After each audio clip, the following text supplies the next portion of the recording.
వచ్చే విద్యా సంవత్సరంలో తెలంగాణలో కన్వీనర్ కోటా బీటెక్ సీట్లన్నీ ఇక్కడి విద్యార్థులకే దక్కనున్నాయని తెలుస్తోంది.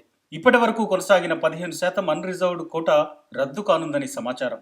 ఇంతకాలం ఇంజనీరింగ్ సీట్లను 70% కన్వీనర్ కోటా, 30% బి కేటగిరీ కింద భర్తీ చేస్తున్నారు. అయితే కన్వీనర్ కోటాలోని సీట్లలో 85% తెలంగాణ స్థానికత కలిగిన విద్యార్థులకే కేటాయించేవారు.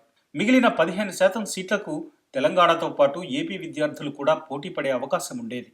రాష్ట్ర విభజన జరిగి 10 ఏళ్లు పూర్తయినందున స్థానికత, స్థానికేతర కోటా తదితర అంశాలపై అధ్యయనం చేసేందుకు ప్రభుత్వం గత ఏడాది డిసెంబర్లో రాష్ట్ర ఉన్నత విద్యామండలి చైర్మన్ ఆచార్య బాలకృష్ణారెడ్డి నేతృత్వంలో కమిటీని నియమించింది. ఆ కమిటీ తాజాగా ప్రభుత్వానికి నివేదికను అందజేసింది. కన్వీనర్ కోటా సీట్లన్నీ రాష్ట్ర విద్యార్థులకే కేటాయించాలని, అందులో 95% రాష్ట్ర విద్యార్థులకు, మిగిలిన 5% వివిధ అవసరాల రీత్యా ఇతర రాష్ట్రాల్లో ఉంటూ తెలంగాణ స్థానికత కలిగిన వారికి ఇవ్వాలని ప్రధానంగా సిఫార్సు చేసినట్లు తెలిసింది. అయితే ఈ సిఫార్సులపై ప్రభుత్వం కూడా సానుకూలంగా ఉందని కమిటీ చైర్మన్ ఆచార్య బాలకృష్ణారెడ్డి చెప్తున్నారు. కమిటీ సిఫారసును ప్రభుత్వం ఆమోదిస్తే రాష్ట్ర విద్యార్థులకు మరిన్ని ఇంజనీరింగ్ సీట్లు అందుబాటులోకి రానున్నాయి. ఇప్పటి వరకు 15% అన్రిజర్వ్డ్ కోటాలో మొత్తం 12,000 సీట్లుంటే అందులో 4 నుండి 5,000 సీట్లు మెరిట్ ఆధారంగా ఏపీ విద్యార్థులు పొందుతున్నారు.